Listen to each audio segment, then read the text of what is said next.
Buenas tardes a todos los que nos están viendo el día de hoy. En este momento nos encontramos de nuevo en otra entrevista. Este grado de entrevistas, digamos, tiene como fin o como objeto vislumbrar diferentes disciplinas y diferentes enfoques en los que cada uno de nuestros invitados se dedica y la manera en la que pues estas disciplinas se vinculan también con el proyecto político del país y con lo que está pasando en el país en este momento. En este momento tenemos un invitado muy especial. Primero me gustaría pues agradecerle por aceptar la invitación y me gustaría preguntarle primero para entrar un poco a su vida personal, cómo ha sido su recorrido de vida, usted dónde creció, a qué se ha dedicado, un poco de detalles de su historia y detalles también de a lo que se está dedicando hoy. Bueno, mira, Leonardo Zuluaga nace el 18 de noviembre de 1990 en el municipio de Líbano, Tolima, ¿sí? Allí realmente en mi infancia crecí muy poco, más o menos hasta los 4 años. Mis padres se divorcian, mi mamá inicia vida con una nueva pareja, nos trasladamos al municipio de Villarrica, allí mismo en el Tolima. Allí hice primero de primaria y en el 99, el 16 de noviembre del 99, las FARC se toma el municipio. Después de como 5 días de combate, yo creo, salimos como desplazados para el municipio del Gigante, en el Huila. Allí llegamos y si no me falla la memoria, el 7 de diciembre de ese mismo año, la Teófilo Forero junto con otras estructuras se toman el municipio del Gigante. Allí decidimos quedarnos unos días más porque pues el pico de la violencia estaba tan alto en el país que lo mejor era quedarnos quietos. Ya la toma había pasado allí y entré a ser segundo de primaria. ¿Sí? Sin embargo, no pude culminar los estudios en segundo de primaria por varias situaciones. Una, un tema de estrés postraumático, por decirlo así, que se me evidenció a través de una fiebre que me dio una noche. Perdí conciencia más o menos 15 días y a raíz de esto suscitaron comentarios, apodos y cosas que me hicieron desertar finalmente de la escuela. Entonces en ese momento me dedico del todo al campo, a trabajar la tierra, a conocer del café, del maíz, del frijol, que era lo que más, digamos, lo trabajé siendo campesino. Finalmente nos trasladamos del Gigante a un corregimiento que se llama Vega Larga en el municipio de Neiva, en la capital huilense, y allí unos días después fui víctima de un falso positivo por parte de tropas adscritas a la 9ª Brigada del municipio de Neiva, donde me fracturan dedos de la mano derecha, ¿sí? Donde nos entierran agujas en los testículos, donde nos entierran agujas entre los dedos y las uñas. Eh, Eso pasó con 5 personas, yo era el menor de las 5 personas. Después de una, digámoslo, revuelta de la Junta de Acción Comunal, me libera el ejército, pero se llevan a las otras 4 personas. Hoy en día esto tiene, digámoslo, el nombre de falso positivo. En esa época pues no se hablaba de ese tipo de situaciones. Finalmente me recupero un poco del hecho victimizante cometido por las tropas y ingreso 2 meses más tarde, más o menos, al Frente 17 Angelino Godoy de las FARC. ¿Sí? Allí, más o menos con 10 años, ingreso a la organización. En la organización milito 5 años. Finalmente fui capturado cuando tenía cerca de los 15 años de edad en una operación militar en Neiva. ¿Sí? Luego de esto, viene como un después, por decirlo así. Entro a una correccional, estoy unos meses en una correccional. Después de todo el proceso litigioso que se dio alrededor de mi situación jurídica, pues obviamente me estaban imputando varias situaciones y además que me tocó antes el Código del Menor, antes del Código de Infancia actual. Entonces el Código del Menor era un poco más punitivo frente a las acciones que cometía un menor. Entonces, a raíz de esta situación, sucede y acontece de que finalmente la juez determina declararme víctima del conflicto armado, me sacan de la correccional y me llevan a una modalidad de atención especial para niños, niñas, adolescentes y jóvenes excombatientes que atendía el ICBF en ese momento. Hoy ya es una política un poco más estructurada, un poco más organizada, y a raíz de esto pues comencé ya a estudiar.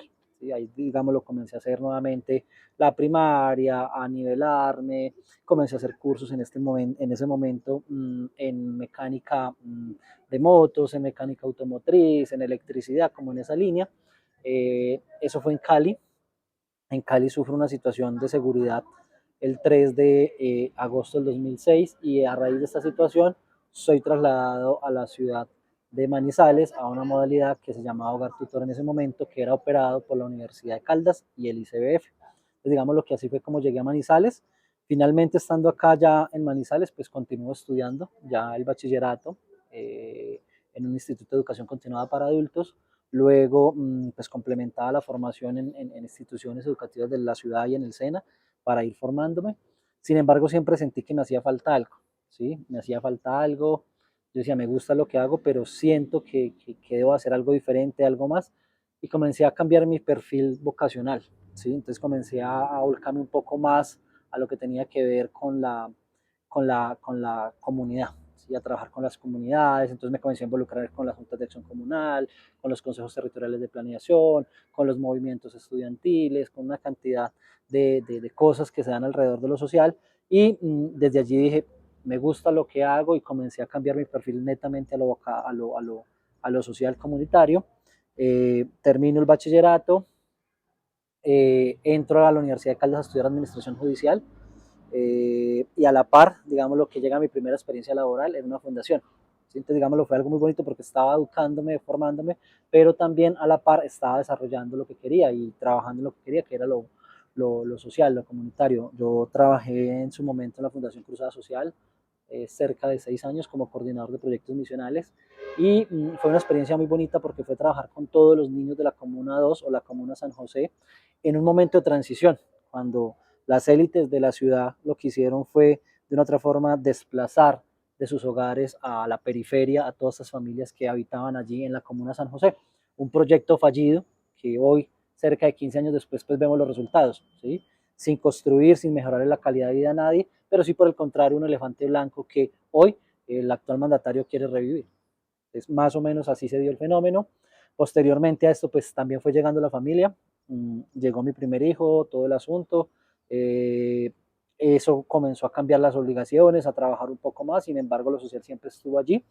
Estuve después trabajando en una entidad estatal, digámoslo, en el ejercicio de la implementación del acuerdo de paz o en la preparación de lo que fue el acuerdo de paz suscrito entre las FARC y el gobierno colombiano en el año 2016. Antes de eso estuve pues preparando todo este ejercicio. En el 2017 me dediqué de lleno a trabajar todo lo que tenía que ver el asunto del retorno de los excompañeros a la vida civil, ¿sí? A preparar desde mi trabajo todo este ejercicio de reincorporación de las comunidades, a ayudar a organizar las cooperativas, a liderar ejercicios de cooperativismo de excombatientes en el departamento de Caldas, a dar la lucha por la inclusión de los excombatientes en el plan de desarrollo de Caldas, en los municipios y así sucesivamente. Y a la par, pues iba desarrollando las otras actividades de lo social, la Junta de Acción Comunal, ¿sí? Siempre he estado vinculado a estos ejercicios de lo comunal que me ha gustado muchísimo porque creo que desde allí se pueden apalancar ejercicios muy interesantes en pro de las comunidades y básicamente así fue como se fue gestando una serie de situaciones y vivencias en la ciudad de Manizales. Posteriormente, después de mucho luchar, logré conseguir una beca que me permitió entrar a estudiar Derecho. ¿Sí? Finalmente entro a estudiar Derecho en el año 2018 y fue una experiencia muy bonita porque fue algo que siempre quise estudiar, que siempre quise hacer, porque desde el momento en el que logro sobrevivir a la tortura que comenté hace un momento atrás por parte del ejército en ese falso positivo, yo dije que no iba a permitir que nadie volviera a vulnerar mis derechos nunca en la vida. ¿Sí? Y para mí cumplir digámoslo, estas palabras o esta promesa que me hice a sí mismo era estudiar Derecho. ¿Sí? Por esa razón, digámoslo, estudié Derecho y porque de una u otra forma desde el Derecho he tratado de darle una mirada diferente. Muchas personas piensan en el derecho, en el abogado tradicional, encorbatado, en la mega oficina, por allá en el piso 15, todo el asunto, y nosotros hemos hecho un ejercicio del derecho y del litigio totalmente diferente. Esta parte del derecho me gustaría tocarlo un poco más adelante, pero entonces volviendo un poco a retornar a lo que usted nos contaba sobre su vida personal, usted nos comenta que hubo un punto fundamental en su vida y es cuando sintió una dirección vocacional diferente para darle un nuevo rumbo a su vida y a lo que se iba a dedicar. pues desde las ciencias sociales se sabe que no solamente el contexto personal influye en las decisiones individuales, sino que Ujú. también hay un contexto social, cultural, contextual también, de donde crecemos, de los fenómenos de violencia de los que estamos rodeados, que se relacionan todos entre sí para determinar el rumbo que nosotros tomamos o las decisiones que vamos a tomar en un futuro. En su caso particular, ¿usted cuáles siente que fue esos factores clave en su vida que determinaron ese rumbo y ese viraje en su vocación personal y que lo llevaron también a creer en lo que cree hoy? Bueno, yo creo que hay varios. Uno, el hecho victimizante del falso positivo, ¿sí? Me puso a reflexionar, me puso a pensar cosas en cómo en otra forma defender mi vida, pero también poder ayudar a defender la vida de los más vulnerables de este país, lastimosamente, que son nuestros campesinos, ¿sí? Factor uno. Factor dos, digamos lo que la experiencia personal de haber tenido que estar en un grupo armado, ¿sí? Donde se nos inculcaba el trabajo por las comunidades, donde se nos inculcaba de una otra forma el respeto hacia los derechos humanos, se nos dio una formación que uno como campesino no recibiría en su vida, ¿sí? Factor 2. El factor 3, por ejemplo, el haber pasado por un proceso judicial, ¿sí? En el cual no entendí absolutamente nada como niño, que fue, digamos, lo judicializado en su momento. Y un cuarto factor sería el tema del trabajo de lo comunitario y lo social, que cada vez que me fui involucrando un poco más, por ejemplo, con las juntas de acción comunal, con los consejos territoriales de planeación, en el trabajo con el tema de derechos de las mujeres, el tema de los derechos de los niños y ese tipo de cosas, me fueron, digámoslo, llenando un poco más ese ejercicio de vocación y entender qué era lo que quería y que podía, digámoslo de otra forma, brindar algo a las comunidades, ¿sí? Desde el conocimiento, desde el trabajo, desde el tiempo, desde la dedicación, desde la escucha, y que los podía poner al servicio de este gran ejercicio que es lo social. Listo. Eh, con un poco lo que usted nos comenta alrededor de los 90 en su infancia, coméntenos un poco qué estaba pasando en el país en ese momento en cuanto a la política pues interna, en el conflicto nacional y cómo se vincula eso también con lo que usted estaba viviendo en ese momento en el Líbano. Bueno, mira, en el 90 existía una coyuntura muy fuerte, venía todo el tema del narcotráfico, Pablo Escobar, se estaba dando un fenómeno político que era el tema de la constituyente que finalmente se materializa en la constitución del 91, que es la constitución actual que tiene nuestro país, eso a nivel nacional, ¿cierto? Venía una serie de fenómenos políticos allí y a nivel un poco más local o territorial, pues nosotros estábamos inundados por parte de la violencia. Había un ejercicio de violencia supremamente fuerte en el territorio, donde ya había presencia de guerrillas, de tropas, de policía, de enfrentamientos, de una cantidad de cosas, pero también en este caso, en su momento, el Tolima estaba sumergido en un ejercicio de violencia a raíz o a causa de la delincuencia común, ¿sí? Entonces, digamos lo que esos fenómenos se estaban dando ahí en ese momento. Posteriormente, más o menos en el 95, se termina de agudizar el conflicto armado colombiano entre el Estado y principalmente las FARC, ¿sí? Lo que lleva al pico del conflicto armado en el país más alto entre el año 1995 al 2005, ¿sí?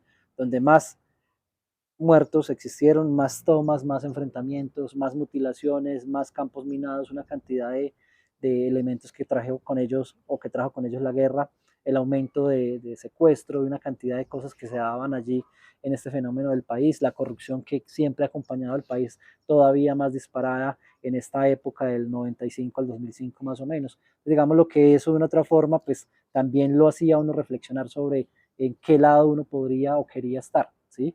Donde definitivamente comenzamos a entender que pues existían clanes políticos que influenciaban en el país y que han influenciado, que cuando nos damos cuenta Colombia ha sido manejado por 10 familias, 12 familias y que el poder siempre ha estado allí en esa élite y que por eso hoy tenemos las realidades que tenemos, que les fastidia que un campesino hoy pueda acceder a 4 o 5 hectáreas de tierra para poder generar el sustento para su familia y también garantizar la soberanía alimentaria del país.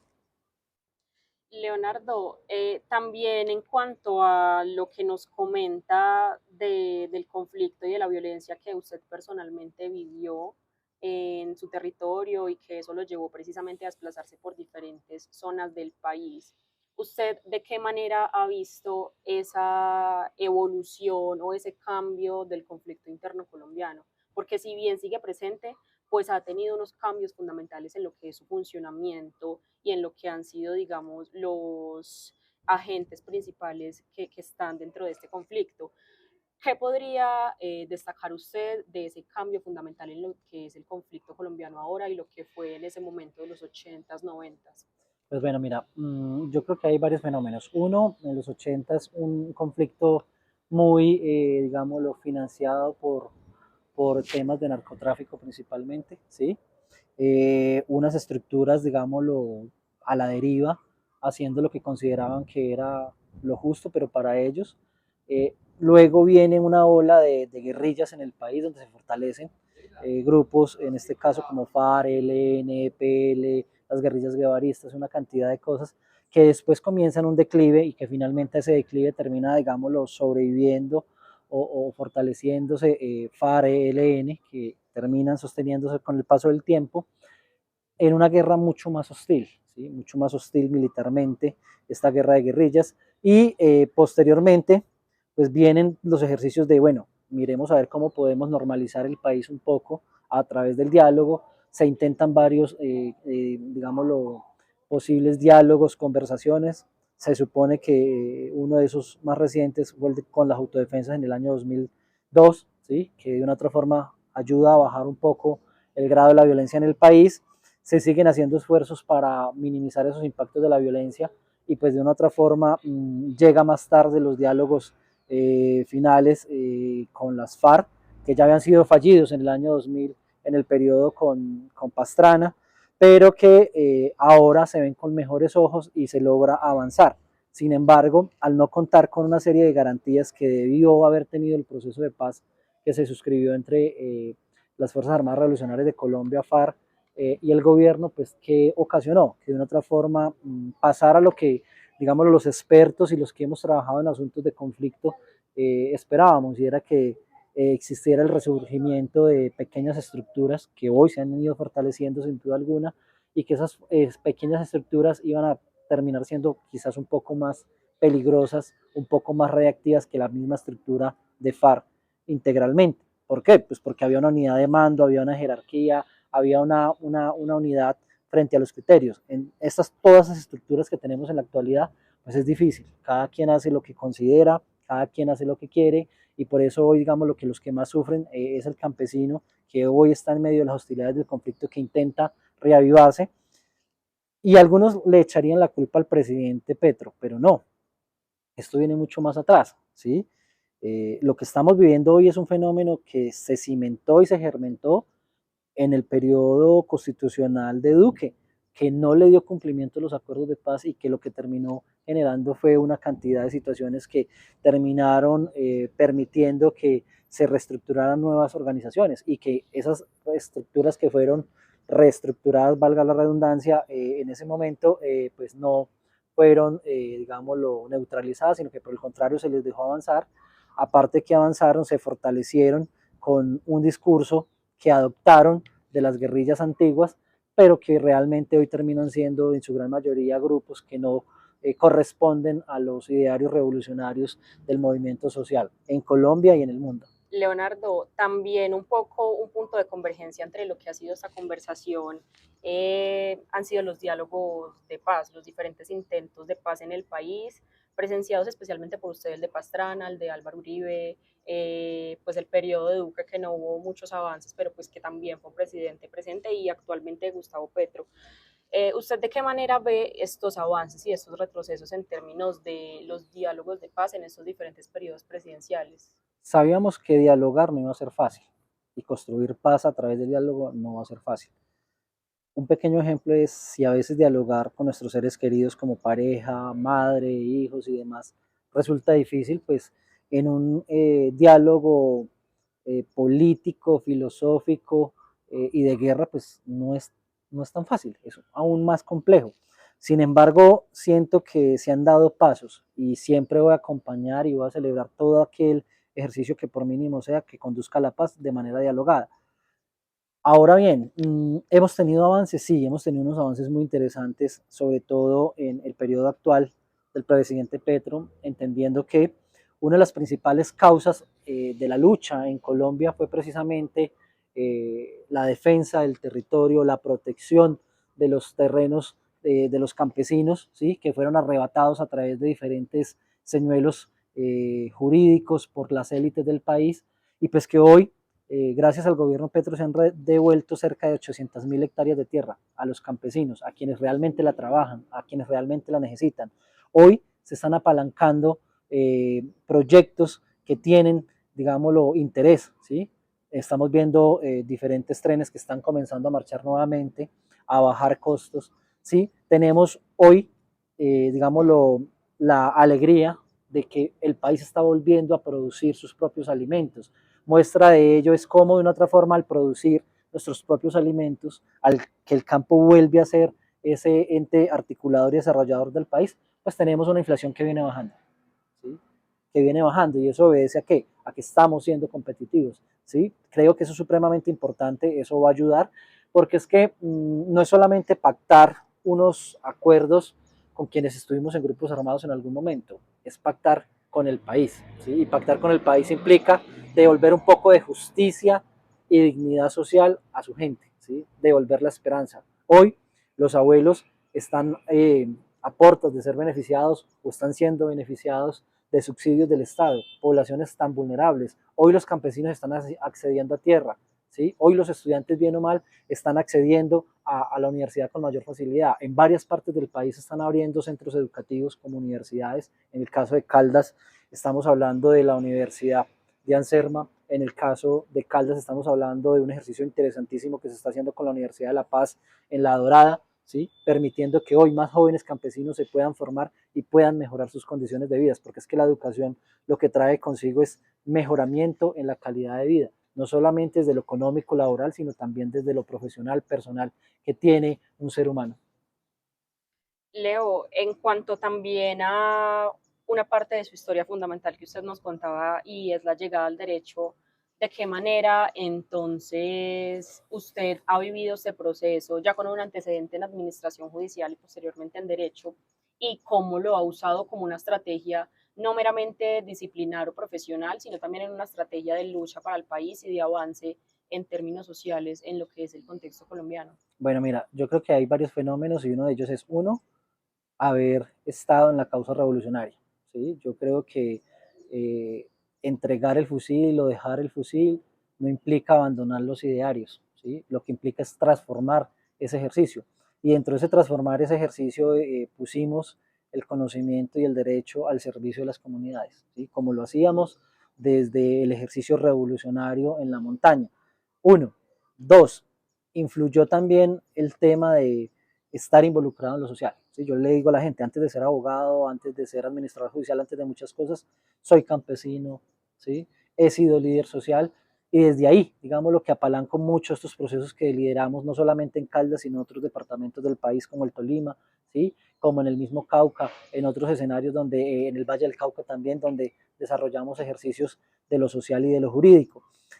Aquí también influye un ejercicio muy bonito que hice cuando llegué a la vida civil, y fue haberme vinculado a la red de derechos humanos de la ciudad de Cali, ¿sí? Allí, digamos, lo que comencé a entender un poco todo el funcionamiento de los derechos humanos, el salir a hacer un plantón, el salir a hacer una marcha, el salir a defender a los ciudadanos. Recuerdo que una de las primeras experiencias fue defender a, a los habitantes que vivían acerca de los jarillones del río Cauca, en Cali, y al pie del río Pance en la ciudad de Cali. Digamos lo que fueron de las primeras salidas que tuvimos como red de derechos humanos de Cali, y creo que fue una muy bonita escuela que me dejó cimentado ese amor por el derecho y esa pasión para seguir trabajando por los más vulnerables como lo hacemos hoy. Por ejemplo, hoy nos llegó la noticia de que una persona que estaba luchando por un subsidio de mejoramiento de vivienda rural en el año 2018 y que ya tenía todas sus esperanzas perdidas gracias a una intervención jurídica que realizamos, hoy recuperó el derecho a ese mejoramiento y que se lo tienen que entregar de acá a marzo del 2026. Esas pequeñas victorias es lo que nos hace, digámoslo, felices, porque es que estuvimos visitando la casa de esta persona y es una persona que realmente necesita una mano del Estado que le ayude a superar, digámoslo, esos niveles de pobreza, y hoy esta persona recuperó ese ejercicio.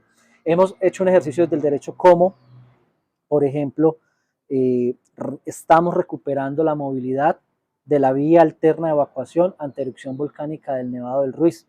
¿Sí? Estamos hablando de que si logramos el objetivo de lo que estamos trabajando, podríamos fácilmente estar salvando cerca de 10.000 vidas de los municipios de Murillo, el Líbano, el mismo Armero Guayabal hoy en día, ¿sí? E incluso del departamento de Caldas. Entonces, digamos lo que esos ejercicios comunitarios son muy bonitos, ¿sí? Porque construimos con las comunidades, que no es fácil, pero que logramos avanzar. Y a la par también estamos desarrollando ejercicios en el frente del medio ambiente. Hoy, por ejemplo, una de nuestras acciones jurídicas protege el Nevado del Ruiz, ¿sí? Con la implementación del protocolo de atención al turista que se comenzó a implementar por decreto judicial el 13 de diciembre del 2024 y que está rigiendo en la actualidad, que incluso hoy se encuentra nuestro protocolo de atención al turismo con el pico y placa que se implementa desde otra medida jurídica que iniciaron otras personas, pero que hoy se encuentran para proteger el cono frágil del Nevado del Ruiz. Leonardo, algo muy importante también que usted aclara y es el viraje que no estructuralmente se le ha dado al derecho, sino que usted por su historia particular y por sus puntos claves en su historia, pues le ha dado a su profesión y a su desarrollo profesional en particular. Pero algo que me gustaría preguntarle es, ¿qué contraste existe o ve hoy entre el derecho tradicional y el derecho que se pugna más por la lucha social y por el trabajo con comunidades? Porque sabemos que históricamente, si bien la mayoría de profesiones, incluso las que pertenecen a las ciencias sociales, que muchas veces creemos que trabajan para la comunidad, han trabajado para la burguesía y para las clases altas y para el poder del país y del mundo en general. Es un poco retador el hecho de hacerlo por convicción, por ideal y por causas sociales y por los que han sido históricamente desfavorecidos, hablando en este momento de las clases populares o las clases bajas. Entonces, ¿usted cómo nos explicaría ese contraste entre ambas maneras de desarrollar el derecho de modo profesional? Bueno, mira, hay unos elementos muy interesantes de lo siguiente. Digamos lo que el derecho en nuestro país y casi que en el mundo es una de las carreras más elitistas. Yo creo que el derecho junto con la medicina, con la ingeniería, terminan siendo carreras muy elitistas, ¿sí?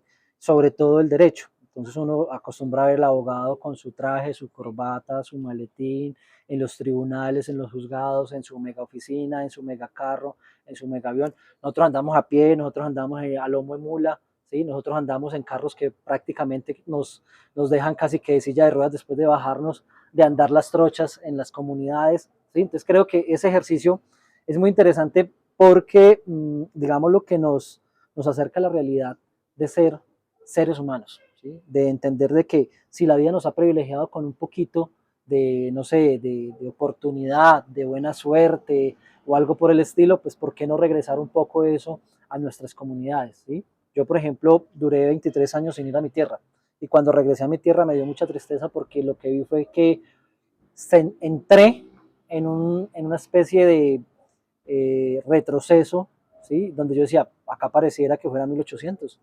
1900, ¿sí?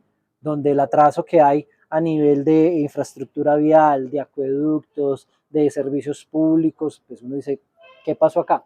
Eso me comienza a mover mucho más y termino por intentar darle un viraje a este ejercicio de lo jurídico, que de una otra forma ha ido creciendo. Ya hay varios amigos que están involucrándose en este ejercicio y diciendo cómo puedo apoyar, cómo puedo aportar, cómo me puedo vincular en este ejercicio que me parece supremamente interesante, que pongamos el derecho a favor de las comunidades y que no ha sido fácil.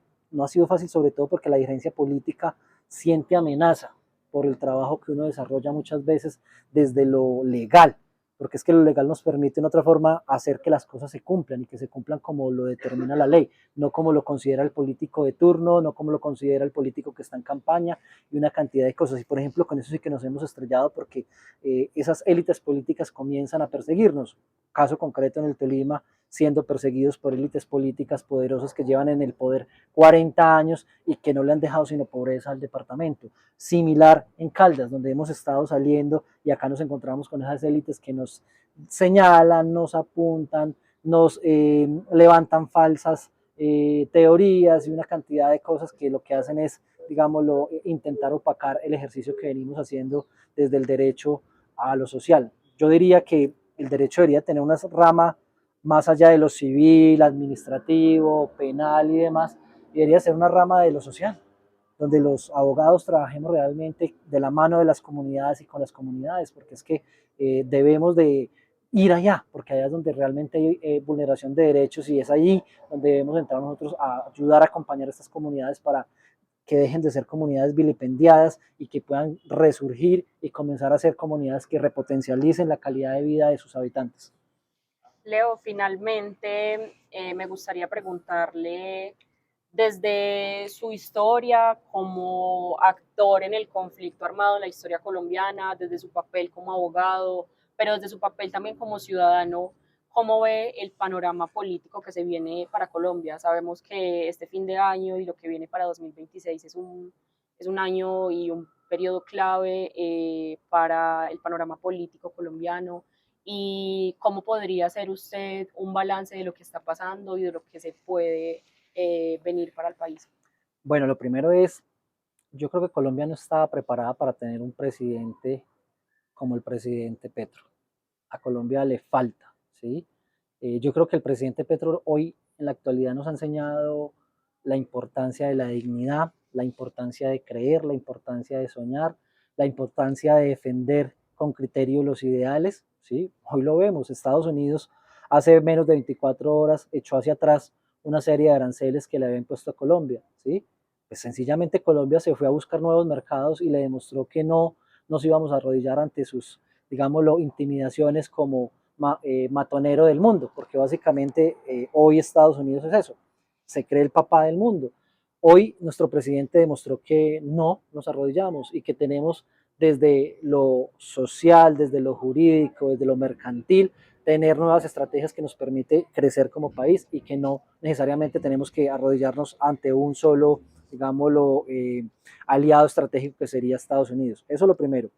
Lo segundo es que Colombia difícilmente volverá a tener un presidente como Gustavo Petro. ¿Sí? Yo creo que pasarán muchos años en que volvamos a tener la calidad de ser humano, de dirigente político que ha intentado devolverle la dignidad a sus habitantes. El panorama político no va a estar fácil, pero tampoco va a ser complejo. Yo veo una izquierda que se viene fortaleciendo, ¿sí? Que viene avanzando, que viene creciendo, y gracias a los esfuerzos del presidente por intentar devolver a las comunidades esos ejercicios de justicia social que hacen que hoy las comunidades, esas que no encuestan las televisoras a nivel nacional, a esas que no llaman, ¿sí? Porque si no tienen vías de acceso, pues ahora van a tener medios de comunicación tecnológicos para encuestarlos, pues estas personas que están ahí en las bases hoy están acompañando el cambio, ¿sí? Hoy están acompañando el cambio, están decididas, están firmes, quieren avanzar, quieren seguir creciendo, quieren seguir accediendo a tierras, quieren seguir accediendo a educación, quieren seguir accediendo a vías, quieren seguir accediendo a una salud digna, ¿sí? Hoy, por ejemplo, mientras que en Manizales, el alcalde de Manizales, Jorge Eduardo Rojas, acaba con el sistema primario de salud, que es ASBA Salud, por ejemplo, en el Tolima, en mi municipio, logramos reaperturar de la mano del gobierno, junto con una acción jurídica que adelantamos, 4 puestos de salud, ¿sí? Que llevaban 35 años cerrados, 35 años cerrados. Y uno de esos puestos de salud, que es el que debe atender en su mayoría a las personas que evacúen en caso de emergencia del Nevado del Ruiz, y lleva 35 años cerrados. Funcionó hasta 5 años después de la emergencia de Armero. Entonces, es supremamente, digámoslo, gracioso, porque hoy, gracias a este ejercicio de dignidad, se está volviendo a consolidar un ejercicio de creer en lo nuestro, de creer en lo público, de creer en el campesino, de creer en las oportunidades, en creer en que va a ser posible seguir realizando un cambio, ¿sí? Hoy, digamos lo que este llamado, pues, comienza a recaer en nuevos líderes en la izquierda, ¿sí? Y creo que hay unos líderes muy interesantes, con una capacidad académica, formativa, intelectual, con conocimiento del territorio que van a permitir que podamos extender un poco más el legado del presidente. Hoy vemos a un Uribe relegado, desesperado, pidiéndole a sus candidatos presidenciales que no mencionen a Petro en las entrevistas porque por lo que le están haciendo es rating a Petro. Entonces vemos que hoy la derecha está fraccionada, dividida y que le va a costar mucho recomponerse por el trabajo que ha venido adelantando el presidente y que de una u otra manera, pues lo que vamos a lograr es que la fuerza del cambio vuelva a no solamente a poner un presidente en Colombia, sino que tenemos una tarea mucho más amplia y es renovar el Congreso, porque ya hemos visto que el presidente sin un Congreso amigo, sin un Congreso que lo acompañe, es difícil que logre avanzar rápidamente en las transformaciones sociales que debemos de implementar a través de las reformas que se deben de ejecutar para que el país pueda avanzar. Leo, no, pues finalmente agradecerle por aceptar la invitación, por esta conversación que es supremamente pertinente para el país en torno al conflicto, a la política colombiana, al papel también de las profesiones y del papel profesional, no solo individual, sino en el intento de cambiar estructuralmente el papel histórico que han tenido las diferentes profesiones a lo largo de la historia. Y me gustaría agradecerle y felicitarlo también por su trabajo, por los avances que ha tenido no solo en su territorio, sino también en Manizales, que es también un lugar en el que pues, está recurrentemente. Y agradecerle, no sé si quiera finalizar con algo más. No, Sandra, pues muchas gracias por la invitación, por permitirnos contarle un poco a las comunidades del trabajo que venimos realizando, que no es un trabajo fácil, que es un trabajo, como dirían los amigos desde lo social, con las uñas, pero con mucho cariño, con mucha dedicación, con mucho compromiso por los territorios, con mucho respeto por los territorios y que de una otra forma pues queremos seguir avanzando de la mano de esos territorios en aras de poder generar oportunidad de vida, oportunidad de progreso para los territorios y sobre todo tratar de avanzar en la garantía de unos mínimos vitales que debemos de tener los y las ciudadanas colombianas. Entonces, agradecerte por ese espacio y pues invitar a que seamos parte de estos ejercicios de construcción de democracia y podamos tomar decisiones informadas, con criterio y no por el contrario coaccionados por un ejercicio económico a través de la compra de un voto, por ejemplo. Entonces,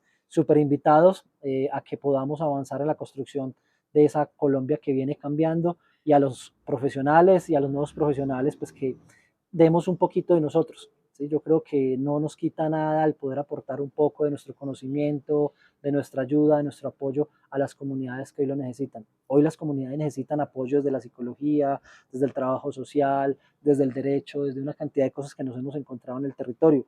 En este ejercicio hemos ido con psicólogos, por ejemplo, a realizar jornadas dentro de las jornadas jurídicas que hemos realizado y se encuentra uno que, por ejemplo, los campesinos desean a gritos poder hablar con alguien, con un profesional, por ejemplo, en la psicología. Y lo mismo pasa con otras áreas del conocimiento que de una otra forma necesitan que estén en territorio. Entonces, mil gracias por ayudarnos a llevar este mensaje que ojalá sea, digámoslo, captado de la mejor manera y que los profesionales que nos están viendo y que las personas que quieren contribuir en lo social lo hagan sin miedo, que experimenten y que avancen en este ejercicio de poder aportar un granito de arena en el mejoramiento de la calidad de vida de los y las colombianas. Leo, muchas gracias. Muchas gracias.